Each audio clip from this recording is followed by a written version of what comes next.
or ideas about things, what shakes you up or what might be new. And each of those that you find in that way will be your take-home pearl for tonight, in addition to some specific things I'm going to invite you to do. Staying open-minded and curious, just to be able also to stay in the questions you have, because the questions are your learning edge. The questions are what you're going to be taking away for yourself to explore.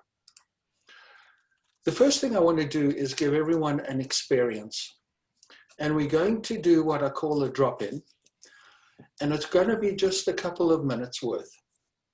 So if there's something in your hand right now, I'd invite you to put it down.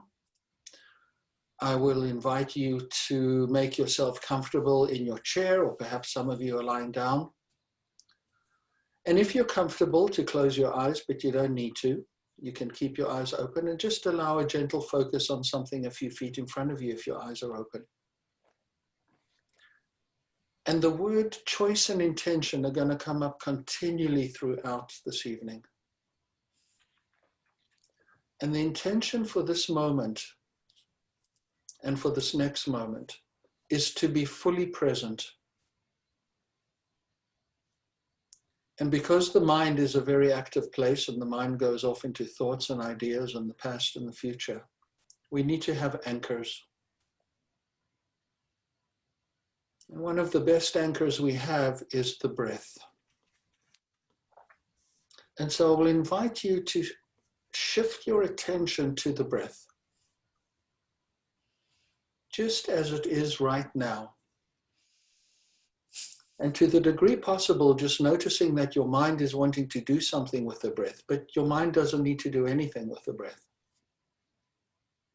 because the breath knows exactly what to do. It's there when you go to sleep at night, and it's there when you wake up the next morning. So mindfulness, in a way, is just about paying attention to what's already there. There's no need to fix anything. There's no need to change it. And just let the breath lead you.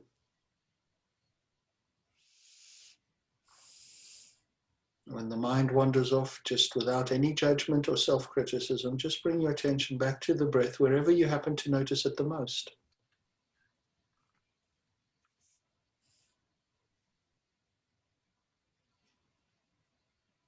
Perhaps it's the gentle flow of cooler air on the in-breath at the tip of your nostrils, the outflow. Perhaps it's the gentle expansion and rising of your chest. Perhaps it's the rise and fall of your belly. Giving yourself full permission with an open mind and curiosity to just see how the breath is in this moment.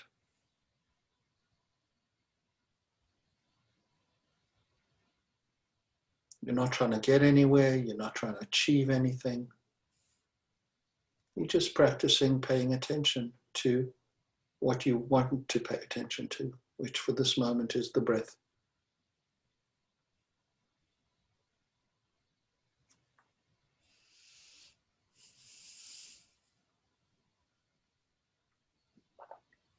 And perhaps noticing if there are any subtle or perhaps more obvious shifts in your experience in this moment.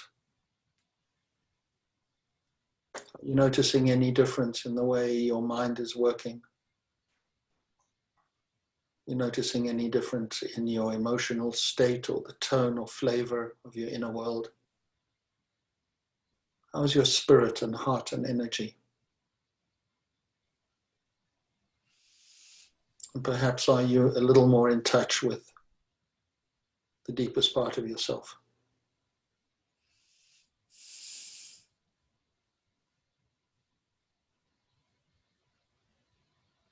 And the key practice is when the mind goes off, which it does, you just bring it back again.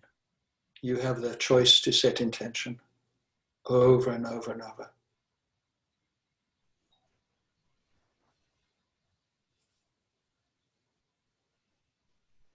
And now just taking 3 deeper breaths at your own pace, following the breath all the way in, noticing the gap, all the way out again. Another gap. And just following 3 deeper breaths.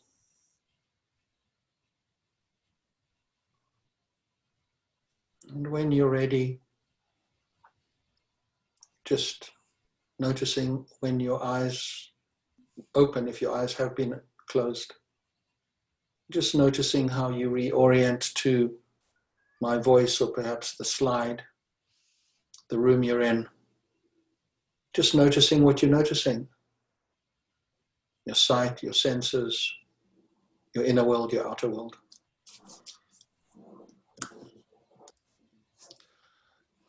Typically what happens is in a more present forum where people are interacting in a room here together, we might unpack that experience a little bit and notice what came up. And to a large degree, everything else in the presentation is actually commentary on what you've just experienced. It's about paying attention, which is mindfulness in action. We're going to use what we've just experienced to explore the nature of anxiety. And in particular, look at how our usual ways of reacting are not particularly helpful, and to transform the energy of anxiety into an ally and then using that energy in more productive, nourishing, helpful ways. Carl Jung, the psychiatrist, said, as far as we can discern, the sole purpose of human existence is to kindle a light in the darkness of mere being. And I'm going to frame all my comments in terms of the anxiety because that's our chosen topic for tonight. That when anxiety comes, anxiety creates torment, it creates fear, it creates worry, tension, tightness, adrenaline goes up and so forth. And because of that, because that is unpleasant and there's some darkness on the lower left, we want to seek the light. There's the intentionality. We have got a lot of darkness in many ways in our lives, inside of us. There's a lot of darkness in the world. But because of it, we want to use that energy to reset our intention and to make a choice to do something different. Because it's dark, I want to light a candle. The word harmony is a very important one. And if we think about 2 arrows meeting in midair, 2 arrows meet in midair, and we're always living in this constant tension in a way between these two. And life is always this mix of light and dark, anxiety and relaxation or calm, or centeredness or groundedness or slowed down, or peaceful. And the one is not trying to dominate the other. If we think about the yin-yang symbol in the middle, there's actually no tension between these 2 halves. They're actually harmoniously sitting there together. It is we who create the tension between the 2. It is us who tries to eliminate one over the other. And we shouldn't do that, because when we do that, we are denying the presence of the one. These 2 are in relation to each other. And so the goal in our lives is to really be able to live with this and to be able to settle into this relationship where one is not necessarily dominating the other. I seem to have a time feature going off on its own here independently. Why is it doing that? The left brain is very analog oriented, it's analytical and so forth. The right brain is much more creative and so forth. And there's a role for the left brain and the right brain to be talking to each other. I talk about this as how am I being while I'm doing my doing. You might have noticed in the sit that when we were paying attention to the breath, the mind can go off. It's very difficult, in fact, to sit in the present. That's why we need that anchor, the breath, and the many other anchors that you can use as you learn your mindful journey. The mind will go into the past, which is often quite depressing, and what went wrong, and if only I did this or somebody did that. And it's often quite ruminative. The other time, and research has shown that we spend close to 50% of our time either in the past or the future. When we go into the future, it's often filled with anxiety because there is a level of uncertainty about the anxiety. There's a level of anxiety about the uncertainty as well, what's coming. And we all want to just feel safe. So anxiety kicks in when we're uncertain. And to some degree, the future is completely uncertain. And I don't need to tell anybody about what COVID has done in terms of turning our lives upside down. What we did, and every slide has got at least one take-home message. There are two acronyms in the field of mindfulness. One is STOP and the other is RAIN. We stop, we take a breath, we observe, and then we proceed. Now, many people want to jump straight to, tell me what to do.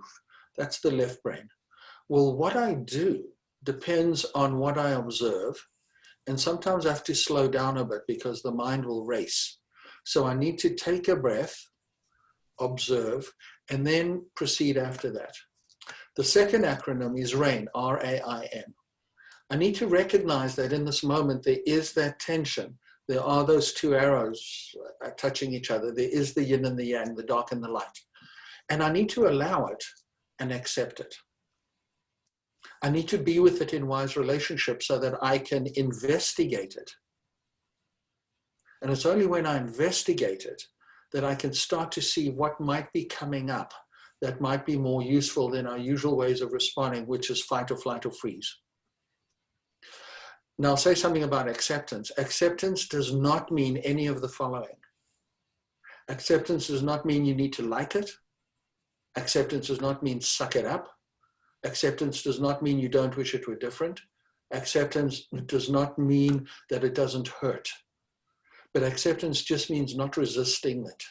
Because the moment we resist it, we pull ourselves away and we're no longer in a relationship with it. We're no longer working with it.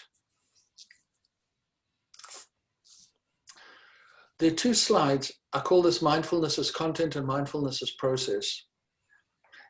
And when we bring content and process together, we get a better recipe. This is commentary on what we saw and just paying attention to the 4 yellow words. Life is nothing but a series of moments. The past is gone, the future is here. We've got this moment now, which is the only moment you can be fully alive. In those moments, we get pop-ups. It's like you're on a computer screen and you just get a pop-up. There are two choices with a pop-up. You can close it or you can click here and go somewhere else. Now, anxiety wants us to go to anxiety and to stay there and keep on because the fire alarm of anxiety is always going off. And of course, we get thoughts and feelings. And these feed each other very powerfully and they inform our actions, which are either helpful in red, unhelpful in red. Please stop doing it. And when we stop doing things that aren't helpful, we create space to do something that is helpful. Or we can do a neutral action, or we can engage in something more helpful. And anxiety does a good job of pretending to be my friend. The word pretend is very important. This is generally how it works. Because anxiety gets us into fight or flight or freeze, we tend to avoid things. And guess what? After 3 or 4 minutes of avoiding, the body naturally calms down. The body knows how to regulate.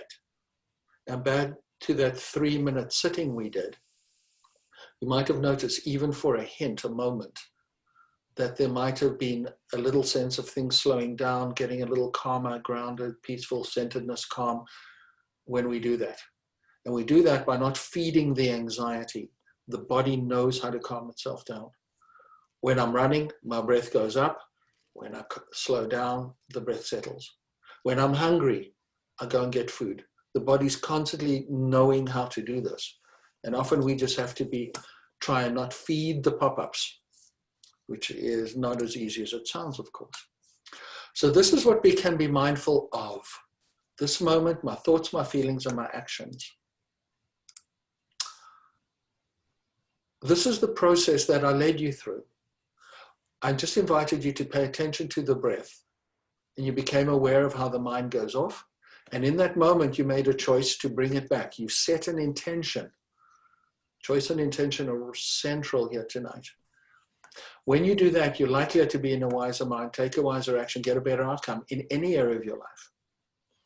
The better outcome is your human curriculum, and we've all got one. And the human curriculum is your life. So between this process of mindfulness and what you can be mindful of, it comes down to setting the intention. And it's a choice moment where you realize something is going on. The choice is not to feed anxiety. It's there. It's unpleasant. I wish it wasn't there. But what's my relationship to it? So let's explore the nature of anxiety. Many of you have seen this in different ways. These are the basic instruments of well-being. Let's just focus on the green writing. Basic function, the brainstem, fight or flight or freeze or fawn. And this is adrenaline. This gets us worked up. This gets us into the heart pounding, the breath going off, getting scared because we're getting ready to fight or flight to save our lives.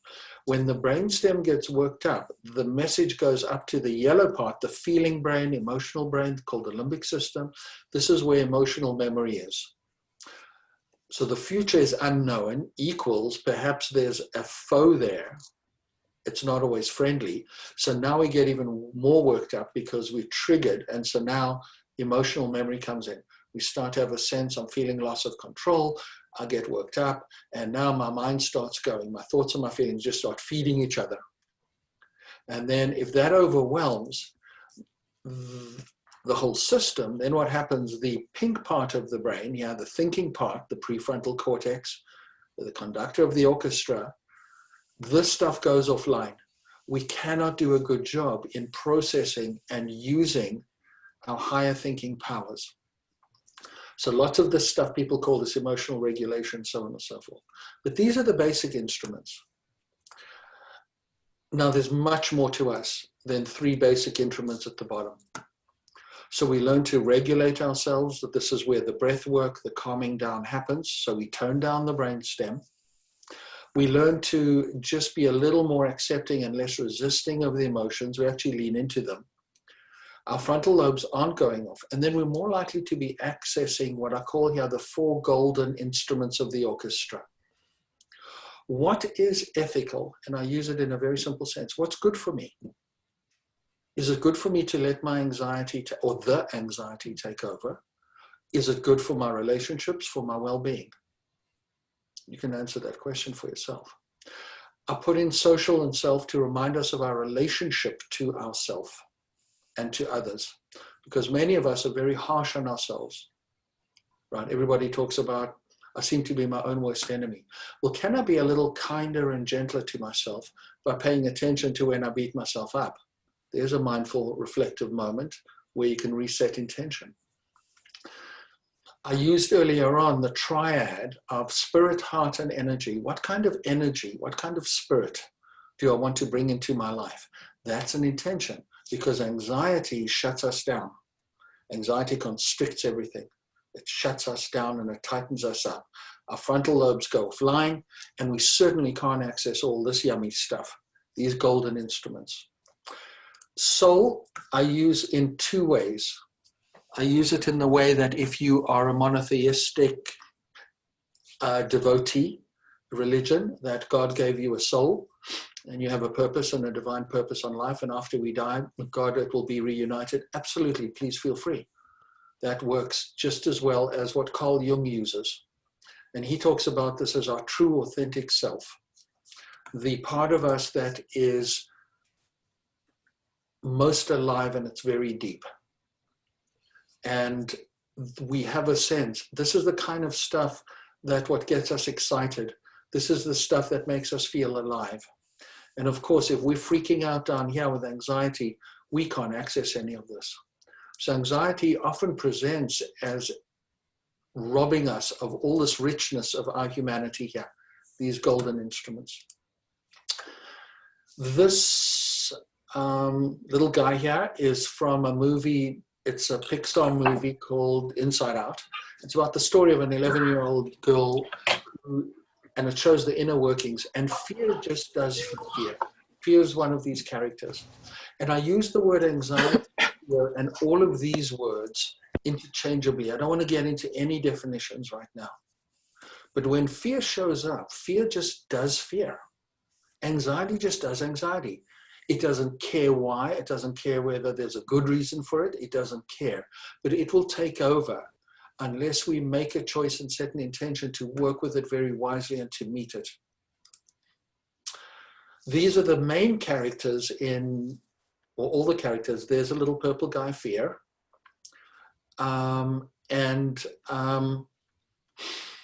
These are the characters in the movie. Now, they've identified 4 main characters in the movie: disgust, anger, sadness, fear. And then joy is this other character. And I like this graphic because joy not represents only the idea of joy. And they've chosen the word joy rather than being happy. And what's interesting about this is I see joy as the conductor of that orchestra.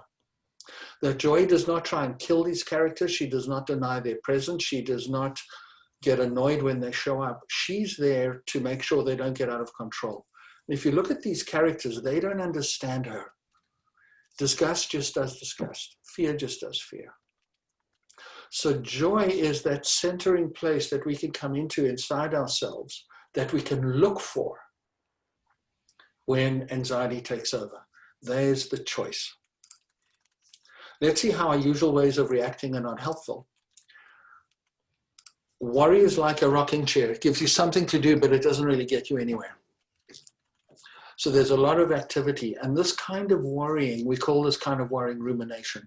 Now, of course, if worrying about something leads you to a helpful action and gets you to plan appropriately to make your life better in some way, that's great. But usually the kind of worry is this ruminating going over and over. And of course, I have to have a psychiatric cartoon. You worry too much, it doesn't do you any good. And the client patient says, it does for me. 95% of the things I worry about never happen. Now that, of course, is false attribution. Worrying about things, and there was actually, worrying about things doesn't change the outcome. Now, many people get hooked on the idea of, are my feelings real? Am I worrying too much? Should I worry too much? How real is COVID? How real is not COVID? It's not. It's exaggerated. Am I feeling it? It's a dead-end conversation. Don't even go there. And I was working with a teenager once who very wisely said, my feelings are real, but they don't always tell me the truth, and they're not always helpful. So this, again, mindfully, we recognize what we're feeling, don't run away from it, be in relationship with it, investigate it, see what comes up. Work with it. You don't need to discuss how valid your feelings are. All your feelings are real, but they don't always tell you the truth, and they're certainly not always helpful when we get stuck in those loops.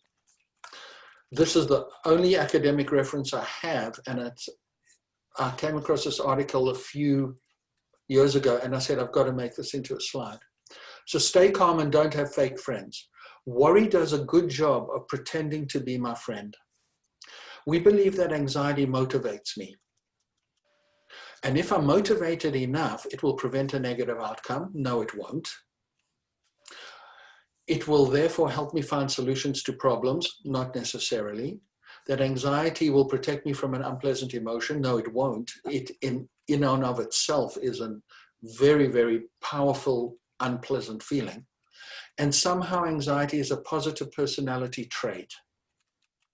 It means I care. We sometimes get hooked on the idea that if I don't worry, somehow it means I don't care. And if I don't care, it means I'm not a good person and I'm not taking things seriously. Nothing of the sort. So with mindfulness, we start to notice our patterns of belief systems. And none of this is true, right? And this is, it was an academic article looking at assessing why do people hang on to worry? And they came up with these 4 or 5 things, and none of them are true. So again, later on, you can think about this, because if you let go of these things, you make a choice and set an intention not to hang on to worry, and you may find it better. So let's enter the path. Let's go on the path a little bit to try and face anxiety. Now, the path is not easy because anxiety wants you to run away. You're not sure where this path is going. You're not sure what's up there. It looks a little misty. You're not sure what dragons are going to be showing up. The first thing is to realize that balance is a verb. People say, I need to find balance in my life. Well, you don't find balance. You keep on balancing. We need to become comfortable feeling uncomfortable, and to recognize that there's actually a dynamic. These two stones are balancing. This person on the tightrope is balancing, and there's a gremlin in here, but I'm not worrying about the gremlin. I will override the slides as they want to move ahead. So balance is a verb, and remember that we are human beings. So there's no such thing as I need to find balance, because in 2 minutes' time, there will be a gust of wind, or there will be another something, anxiety or whatever. So this is to keep setting the intention. When Phil said it will be fun, it is fun. The movie Shrek, if you haven't seen it, I recommend it. So Shrek is an ogre, and Donkey is a donkey who befriends Shrek, and they are given the task of going to rescue Princess Fiona in the castle. And of course, the castle is guarded by this furious dragon, who, if you notice and you think about dragons, they are always chained up because the person who has chained them, which is us, we want to keep our worry and anxiety. So the dragon is just as miserable as Princess Fiona is. And the dragon is guarding one of two things. It's often the princess or the maiden, or the dragon is guarding the king's treasure chest. Both of those things the dragon has got no use for. Anxiety has got no use other than to try and be a good friend to me. And sometimes he's not. So what happens is Shrek and Donkey go and meet the dragon. And of course, they rescue Princess Fiona. And there's this interesting scene where the dragon is so angry because the dragon is about to be deprived of its job, just as anxiety will protest you putting it down. Anxiety will protest you not engaging it. And the dragon, of course, comes rushing away, breaks its own chain. And then as it looks at Donkey, who it's chasing, it suddenly realizes it's free. It suddenly realizes that Donkey, which in this case, Donkey and Shrek, are not fearful. And in that moment, the dragon is actually released and free. And the dragon becomes transformed, and the dragon befriends Donkey and Shrek, and now becomes a friend. And so they take the energy of the dragon, and they have befriended it. Some of you may or may not have seen the Game of Thrones, but there's a scene right at the end of the movie or the TV series with dragons where the mother of dragons is killed, and the dragons are watching the person kill the mother of the dragons, but they don't actually kill the person who's killed the mother. They don't kill Jon Snow. They're actually liberated from her anger and her dark side. So this is all about intention again. How do we use this choice moment intention? We pay attention to anxiety, we become aware of it, and we lean into it. The two arrows meet in the yin and the yang, the right side of my brain, the feelings, all that emotion. We work with all my golden instruments orchestra. What's good for me? What's my relationship to myself? What kind of energy do I want? Do I want to dwell here? Set my intentions. And then we start to recognize that this dance, we start dancing with ourselves. So how am I being while I'm doing my doing? Mindfulness is not about tuning out. It's not about ignoring feelings. It's not about reaching some cosmic ecstatic state. It's not about emptying the mind. It's not just about relaxing. It's none of that. It's much, much deeper. It is about how am I being while I'm doing my doing? What is the quality of my life experience in the presence of anxiety? What choices am I making to light the candle in the darkness?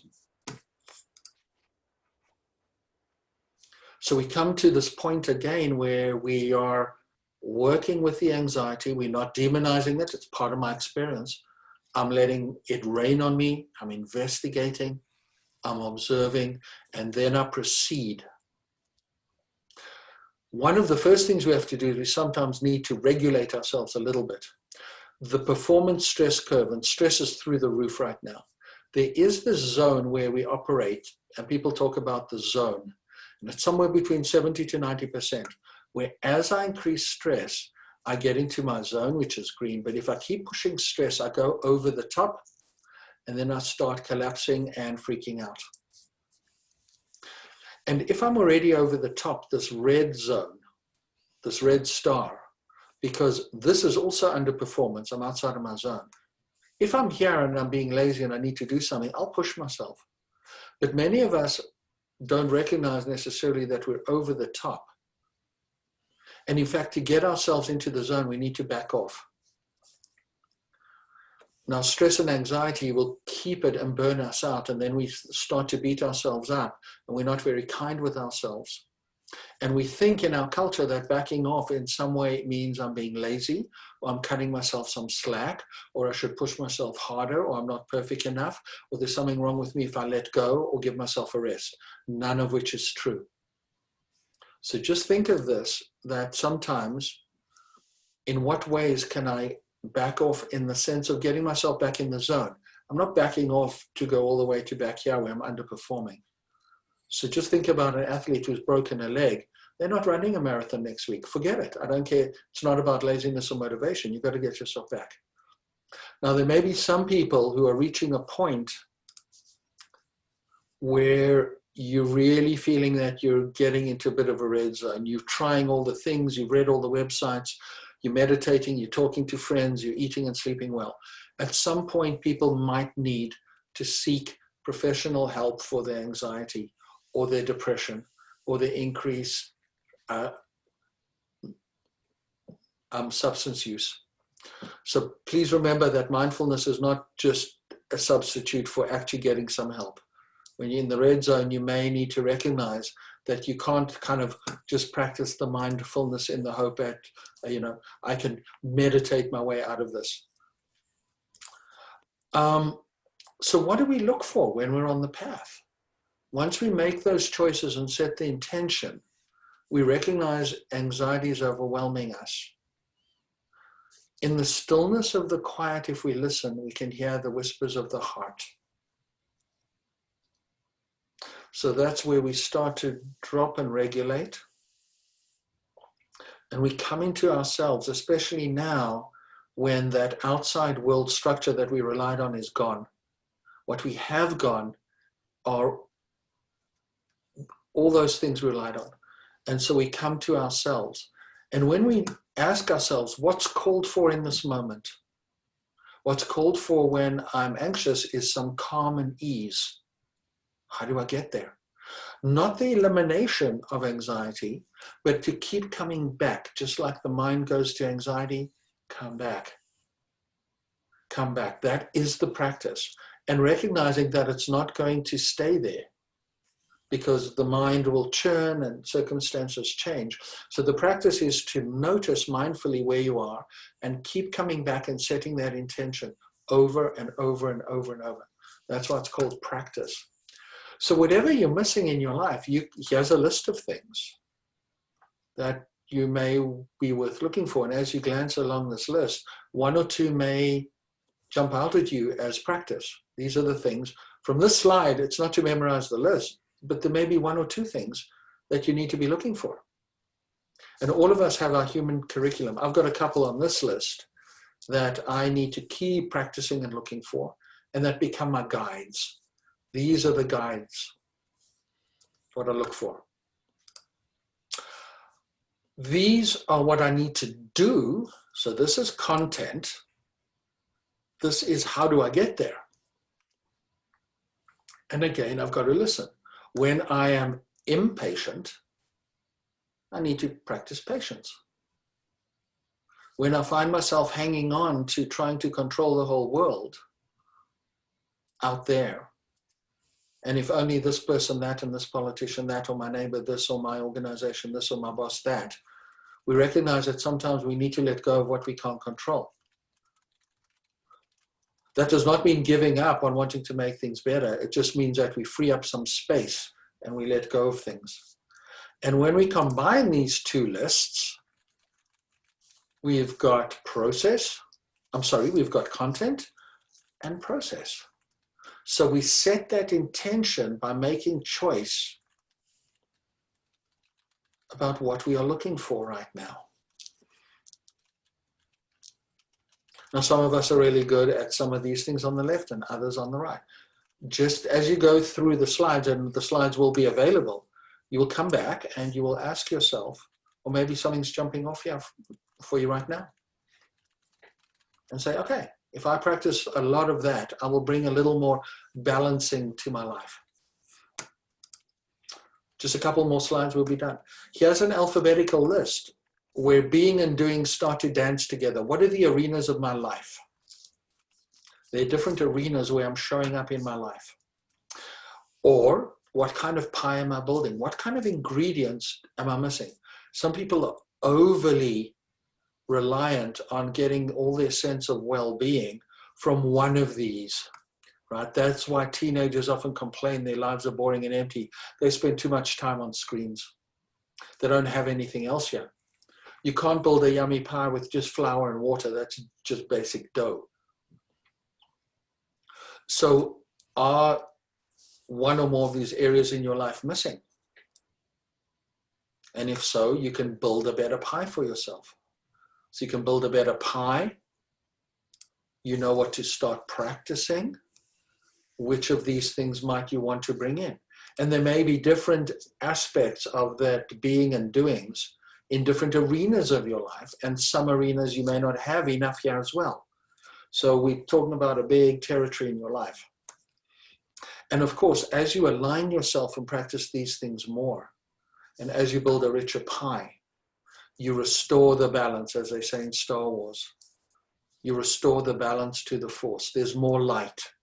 Because if you don't bring in the light and seek it, this piece here will get more prominent. So here's my summary slide. Choice and intention. What's called for? In this moment of anxiety, what's called for? What am I looking for? This has been my practice. I came up with this about 2 months into the COVID thing. SPK. Allan, slow down. The moment I slow down, I'm patient. The moment I'm patient, I'm kinder to myself and others. I recognize how stressed out I am. I'm more aware of where I am on the stress performance curve. The balancing, 3-minute breath. I'll talk a bit more about where you can find the videos. They've done research. It takes 3 minutes to begin resetting, dropping all that anxiety and adrenaline and F, and just bringing in that calm and rest and centeredness. 3 minutes, that's all. Let it rain on you. Recognize, accept, investigate, see what comes up. Lean into the fear and transform it. Is it a friend? Is it lying to you? Don't avoid it, because you can't use that energy to turn it into something constructive to feed the intention. This is Apollo, and he played a golden harp. Apollo, the Greek god, he played a golden harp. Remind yourself of those 4 golden instruments that are always there and everybody's got them. The good for me, my relationship with myself, what kind of energy and heart and spirit do I want to bring to my day, and what does my genuine, deepest part of myself, my soul, want?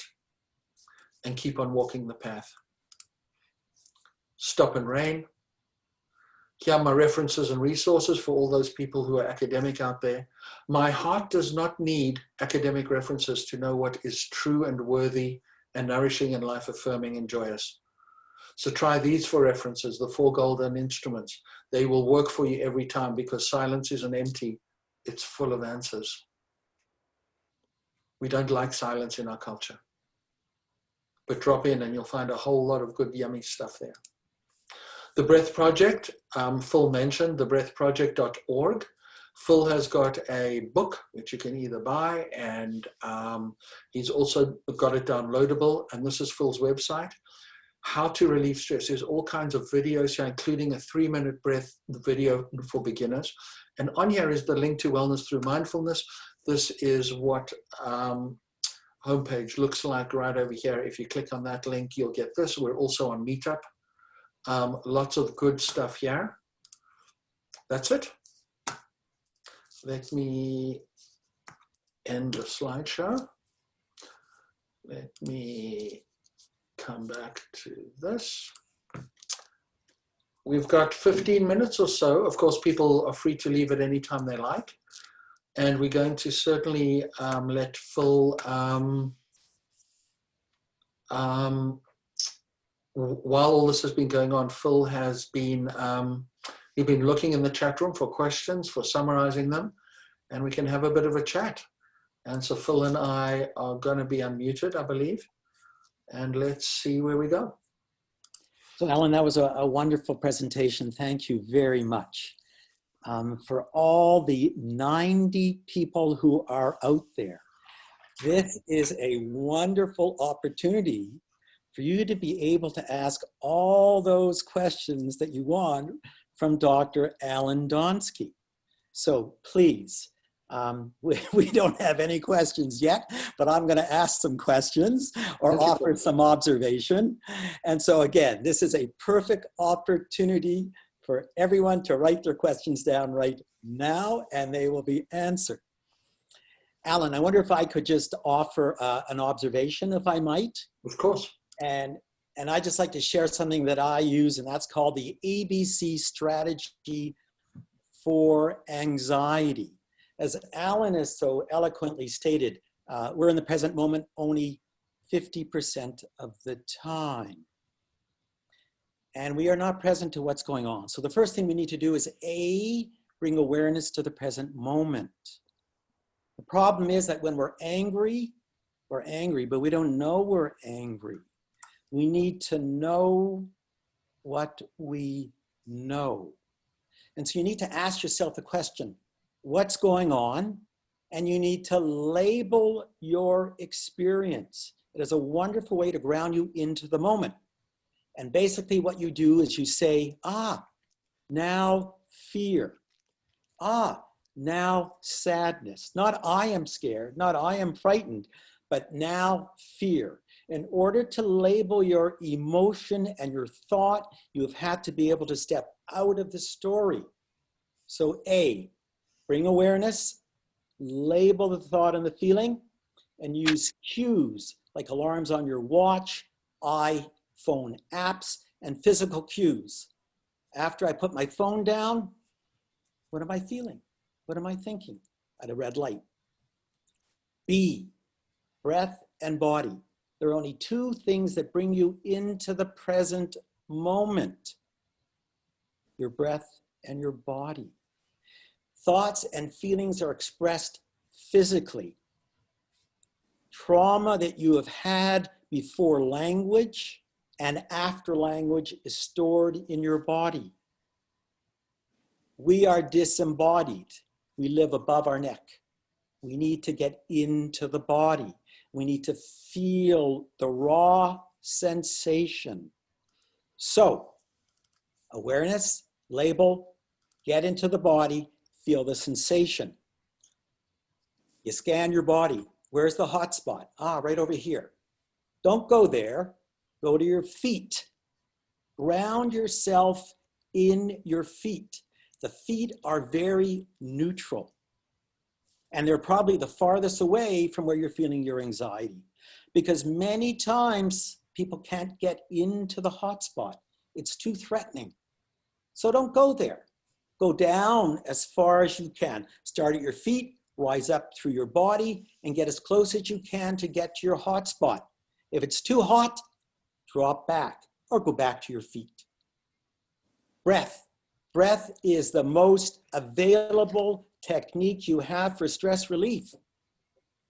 Breathe slowly, smoothly, deeply from your belly. Put your hand on your belly. It should rise when you inhale. And most importantly, slow exhalation stimulates the parasympathetic response. Relaxation. Always breathe out longer by at least 1 second than you inhale. And ideally, in for 4, out for 6. That will give you 6 breaths a minute. C, choice. As Allan so eloquently talked about mindfulness, that capacity to step back and observe. We have 2 minds. the mind of self, I identify, and the witnessing perspective. You make the choice. Do you want to rest in the self that believes it's having the experience, or rest in the witness that observes the experience that contains the story of self? The problem is everything we experience we reference against who we believe we are. So you ask yourself the question, what needs to be done if it wasn't about me? Thank you, Phil. There's been a few questions there. Phil, I'm going through because a number of people have posted, I'm not mentioning any names, to everyone, so many people can read them. I'm looking at the first question at 7:48. There was someone asking about if I'm experiencing a panicky moment, can you walk us through exactly what to do? Phil just summarized that in a way that the breath becomes the anchor. And there's a lot of videos as well on the internet, on YouTube, about how to not get into that tight, shallow breathing. Phil's breathing, his book, The Breath Work, and so forth. That's the clearest thing. There's also some cognitions people can do to remind yourself that a panic attack has never killed anyone. They feel very unpleasant, they're horrible, you want to run away from them. But you can also cognitively, with thinking, reassure yourself. Second question that's come up, what's the difference between rumination and worrying? I think of worrying as the content of what I'm doing. Rumination is the going over and over and over and over and over. As I mentioned earlier on, you can worry about things in a very appropriate way. So I'm worried that there's a big snowfall in Calgary tomorrow evening, so maybe I will curb my driving. Maybe it might be too late to get my winter tires on. So worrying about something, if it leads you to an appropriate, helpful action, there's nothing wrong with it, but the rumination is that stuff that just goes over and over and over, you can't do anything with. If breathing doesn't help, what are your thoughts on doing activity to control anxiety? Controlling anxiety, we don't control it. As a result of this talk, I'm hoping you recognize that I'm not talking about controlling anxiety. I'm talking about being in relation to it, and Phil emphasized that you actually lean into it, you witness it. Here is anxiety. I'm not trying to dominate anxiety. I'm trying to be in wise relationship with it when it shows up. If we think about that movie Inside Out, joy is there to make sure as a balance that it doesn't get out of control. So even watching the languaging you use, because guess what? We don't control our emotions. That's why we call them pop-ups. Engaging with my anxiety. Yeah. Allan, can I just make a comment about the physical anxiety? So, they've actually done studies on using yoga for PTSD. So any awareness, physical exercise like yoga, qigong, Pilates, Tai Chi, actually have all been demonstrated to be very effective. It's because we store trauma in body. We need to allow the trapped trauma to move through us. We need to become familiar with our body. And so I would highly recommend that people become involved in a physical form of exercise to support the movement of the trapped trauma in their bodies to move through them. Yeah. And if it's too much to mindfully be paying attention to the body and you're getting too many flashbacks, or it's too hot to touch those emotional areas, you need to see a therapist. I'll highlight that as well. The C in ABC was choice. Yes. So it's that awareness, attention, breath, and choice. There are many types of breath work. Do I have a favorite? No. Find one that works for you. And there's so many kinds of breath work. They all at their core invite that basic attention to letting the body self-regulate itself. The breath regulates itself. We just need to learn how to get out of the way. So there are many kinds. Do what works for you. And it is a core piece. Stress has become a part of everyday life. I don't even recognize my body's in a state of stress. How do I recognize stress now? You pay attention to how it's showing up for you. Maybe for you it's showing up in your irritability. Maybe for you it's showing up in your body or your tummy. Maybe for you it's showing up in tightness. Maybe for you it's showing up emotionally as anxiety.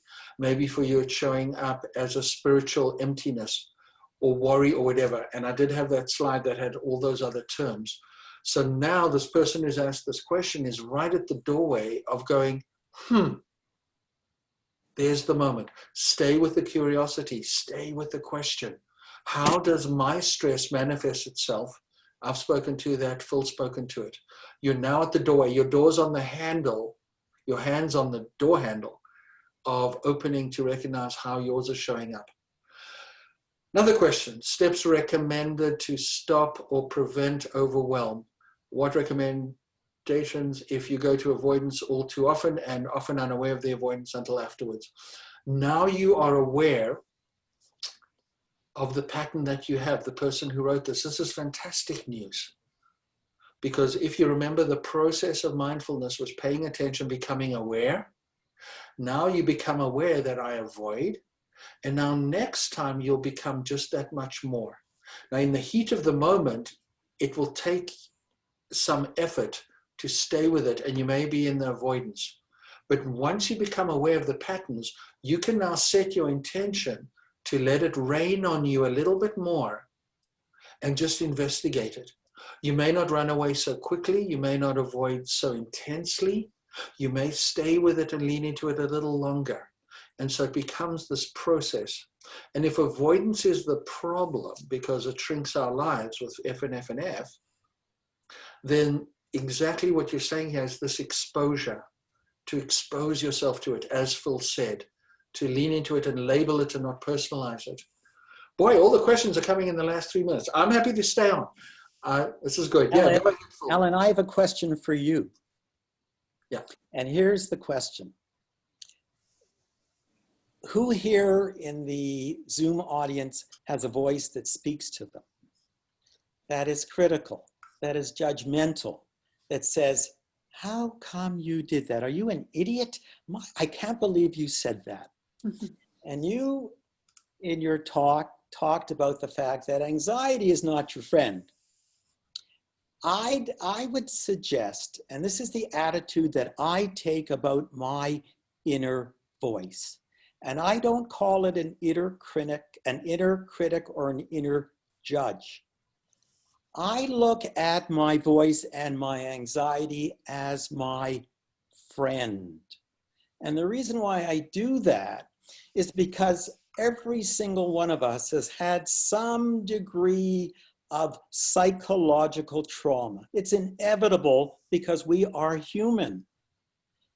And every single time we face anxiety, every single time our voice says to us, Phil, you're stupid.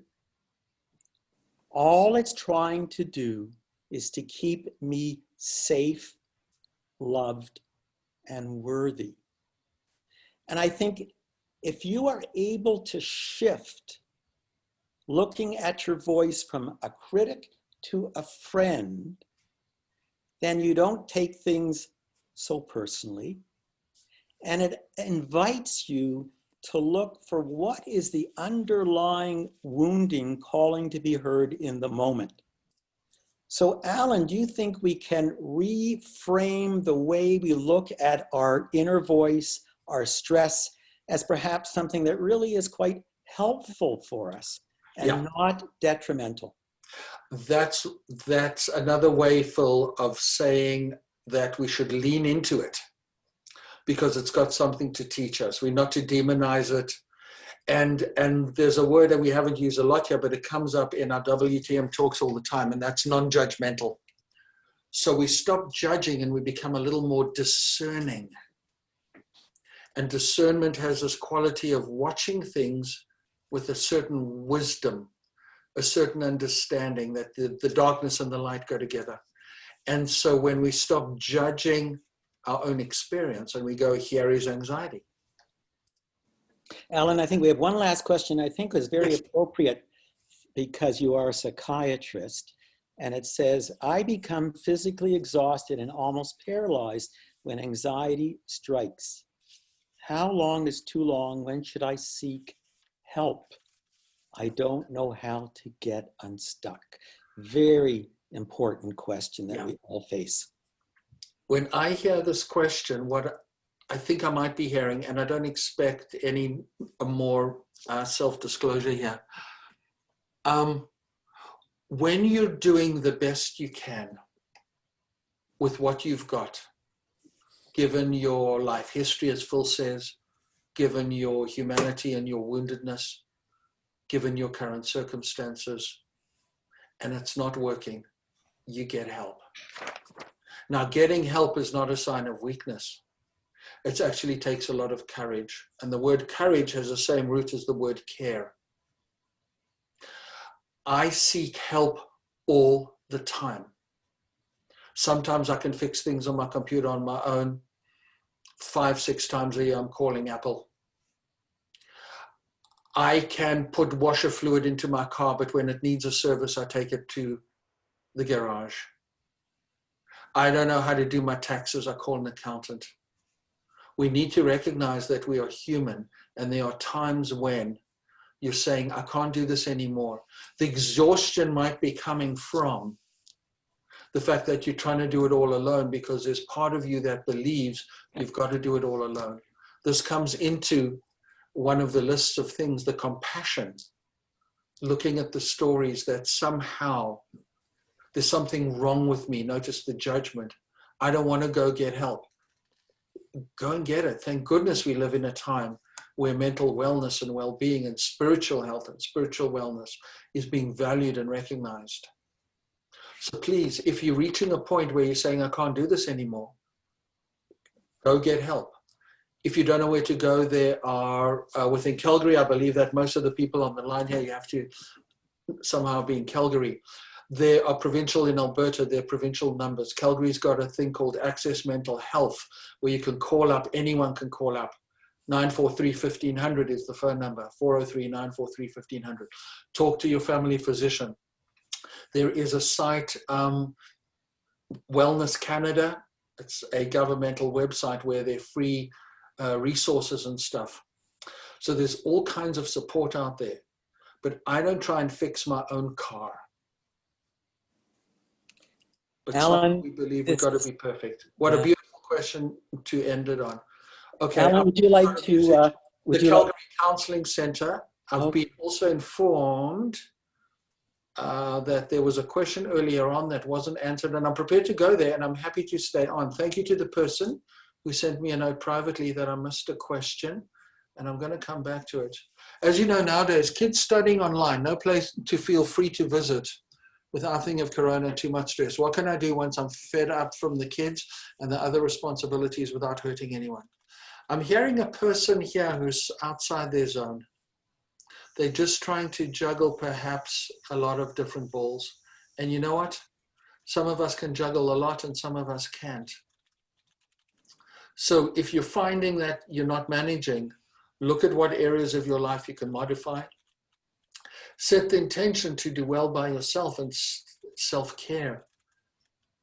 Reach out for help. Think of those areas of your life where there are people who can help. There's always good people in your life. There's always good people in your life. There are people waiting to help. There are people there. And it's one of the hardest things for us to do is to go and get help. I've been reaching out in many ways through COVID. I've been staying in very close contact with a number of people who are helping me psychologically, spiritually through my journey right here, right now. And I speak about that very freely and openly because there's nothing to be ashamed of. There's a psychologist who's wonderful that I see. I've got a number of people that I talk about my spiritual path and my spiritual journey with, and they've been invaluable. I've got healthy people in my lives, close relationships in my family and so forth. I use them, I talk to them, they support me just by being there. And so I never do this alone. The hero's journey is never done alone, ever, ever, ever. Where are we? How do I know when anxiety is lying to me? I've been worried over too much stuff that didn't happen. you'll notice some patterns that you may tend to worry about things that you don't need to worry for. For this person who's asking, how do I know when anxiety is lying to me? Well, when there's a real threat, just that intention to notice the anxiety and say to yourself, am I confusing a feeling with a fact? Am I confusing a thought with the truth? F and F and T and T. It's a trick I use in my own mind all the time. Am I confusing a feeling with a fact? That's what Phil says, is that if we can put that distance and say, here's anxiety, and just look at it, investigate it. Is this true? And if it's not true, then you can let that pattern go. And again, we can't always do this on our own. So if you're doing everything you can and it's not working, get help. You can call the helpline in some way. And do it proactively before you're over the top of the stress performance curve and before you're over the top too much. I'm happy. I don't know, Maya, if we can stay on, if there are more questions. I'm happy staying on. I noticed that there's still 74 participants here. Thank you very much, Allan and Phil. I believe that if there are no more questions, we can slowly be wrapping it up. But if you have any questions, let me say, take this. Go ahead, Phil. I was just going to say, before Maya closes the evening for us, Allan, as usual, you know, I just love listening to Allan talk. I call him my Renaissance man. Here's a psychiatrist. He's talking about Shrek. You know, no poetry tonight, though, Allan.